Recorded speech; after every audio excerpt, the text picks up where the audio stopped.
berjumpa lagi dalam Berita Mataram hari ini. Sejumlah berita penting dan menarik lainnya telah kami siapkan untuk Anda dan berikut diantaranya.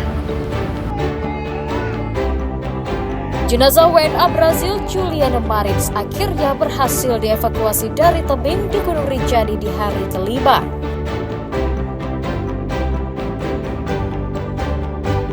Curi beras di toko sembako, seorang pria di Mataram diringkus polisi.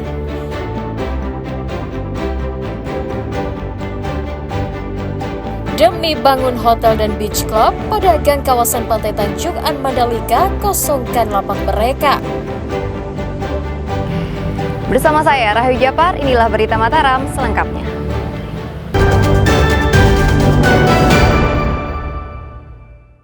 Siapa penarikan Jenazah wisatawan asal Brazil, Juliana Marins, berhasil dievakuasi tim Basarnas gabungan dari tebing di kawasan Puncak Rinjani pada Rabu malam. Evakuasi jasad wanita berusia 27 tahun tersebut dilakukan setelah 4 hari proses evakuasi gagal dilakukan petugas karena kondisi cuaca yang tidak menentu. Jasad Juliana berhasil ditarik dari kedalaman 600 meter di kawasan Cemara Nunggal pada pukul 13.50 WITA Rabu siang. Setelah itu petugas menandunya menuju posko 4 Pelawangan dan tiba sekitar pukul 16.20 WITA sore hari. Rencana evakuasi menggunakan helikopter gagal dilakukan karena cuaca. Evakuasi menuju posko Balai Taman Nasional Gunung Rinjani akhirnya dilakukan secara manual dengan ditandu selama 5 jam perjalanan. Setibanya di posko TNGR, jenazah langsung dibawa turun menggunakan ambulans menuju Rumah Sakit Bayangkara di Mataram. Korban tiba di rumah sakit sekitar pukul 11 malam waktu setempat dan langsung dibawa ke ruang instalasi jenazah. Warga negara Brasil atas nama Juliana. Perkembangan saya sampaikan bahwa pada pukul 13.50 bahwa korban dari hasil informasi dilaporkan telah dapat dievakuasi dari kedalaman 600 meter menuju ke LKP. Dan karena memang kondisi cuaca yang tidak memungkinkan, awalnya kita ingin melaksanakan evakuasi secepat mungkin dengan menggunakan pesawat heli, dan itu menjadi alternatif pertama ternyata karena cuaca tidak memungkinkan. Jadi dengan ditandu ini memang akhirnya memerlukan waktu yang cukup lama. Jenazah Juliana untuk sementara dititipkan di Rumah Sakit Bayangkara Mataram sembari menunggu keputusan tindakan autopsi dari pihak keluarga yang datang untuk membawa pulang jenazah ke negara asalnya. Ebi Kusuma melaporkan dari Kota Mataram.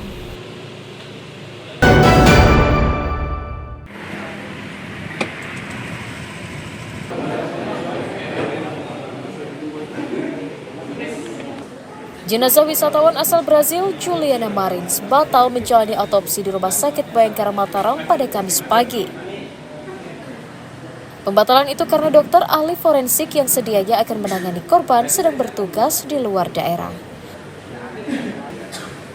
Pemda akhirnya memutuskan autopsi dilakukan di Rumah Sakit Bali Mandara Denpasar atas kesepakatan dengan keluarga. Wakil Gubernur NTB Indah Damayanti sempat mendatangi Rumah Sakit Bayangkara untuk menyampaikan bela sungkawa ke keluarga Juliana. Sementara ini sedang dalam proses administrasi, jenazah akan dibawa ke Bali, kemudian akan diberangkatkan dari Bali menuju ke Brasil. Dan keluarganya sangat memahami.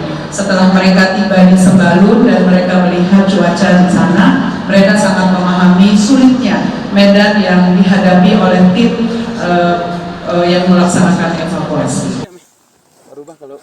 Lambannya proses evakuasi Juliana Marins bukan tanpa sebab. Kondisi cuaca dan sulitnya medan Rinjani membuat penyelamatan WNA Brazil itu memakan waktu hingga 4 hari. Pihak keluarga korban tersebut telah menerima kondisi evakuasi sulit. Mereka kini berharap bisa kembali melihat jenazah Juliana Marins dan membawanya kembali ke Brazil. Atas hal itu, Pemda juga meminta masyarakat untuk memahami kesulitan evakuasi korban. Setelah diotopsi, rencananya jenazah Juliana Marins akan segera dibawa pulang ke Brazil oleh pihak keluarga untuk dimakamkan dengan difasilitasi oleh Pemda Nusa Tenggara Barat. Awaludin dari Kota Mataram melaporkan. Rubah kalau manual.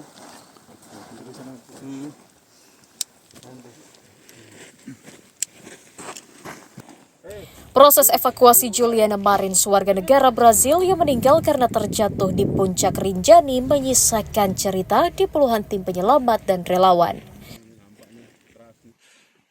Selain harus turun dengan resiko tertimbun longsor dan medan yang sulit, cuaca yang tidak bersahabat juga menjadi kendala utama proses evakuasi korban ke permukaan. Kabut tebal membuat petugas harus bermalam di dasar jurang bersama dengan jenazah perempuan berusia 27 tahun tersebut. Keesokan harinya mereka baru bisa naik kembali ke puncak setelah cuaca kembali kondusif. Seorang relawan menyatakan proses evakuasi menjadi hal yang akan melekat di memori. Berarti yang nginep temenin jenazah? Iya, berempat. Dari Bang Kapit dari Basarnas, Bang Tio, Bang Agam sama saya dari unit Sarang Timur. Sampai sana malam, jadi mau tidak mau harus kita tunggu gitu. Ya kita tunggu. Paginya baru kita packing, baru kita evakuasi. Berapa jam dari situ? Jam 8 sampai jam 2 itu berapa jam ya? 9, 10, 11, 12, 1, 2, 6 jam. Buruknya cuaca di lokasi juga membuat evakuasi jenazah korban memakan waktu 3 jam. Petugas harus menarik jenazah menggunakan tali dari titik temuan hingga ke puncak Rinjani. Relawan bersyukur akhirnya bisa mengevakuasi jenazah wisatawan asal Brazil tersebut setelah sebelumnya terus tertunda karena alasan cuaca dan keselamatan. Dari Kota Mataram, Emi Kusuma melaporkan. Evakuasi.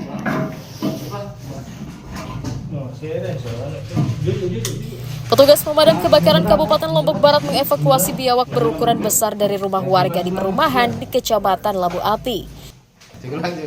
Evakuasi dilakukan setelah pemilik rumah melapor jika tempat tinggalnya kemasukan biawak. Petugas yang datang ke lokasi langsung mencari biawak dan menemukannya bersembunyi di dalam kloset kamar mandi. Untuk mengevakuasinya, petugas terpaksa mengangkat kloset agar bisa menangkap biawak tersebut. Diduga biawak tersebut masuk ke rumah warga untuk mencari makan karena semakin menipisnya stok di habitatnya. Biawak ini mencoba untuk meloloskan diri melalui saluran pembuangan atau kloset, memegang ekornya, lalu menariknya kembali, dan kami berhasil mengeluarkannya lengkap dengan klosetnya begitu. Petugas mengimbau warga agar rajin membersihkan lingkungan tempat tinggalnya dan tidak membiarkan sisa makanan menumpuk di bak sampah agar tidak mengundang datangnya reptil di permukiman. Awaludin dari Kabupaten Lombok Barat melaporkan.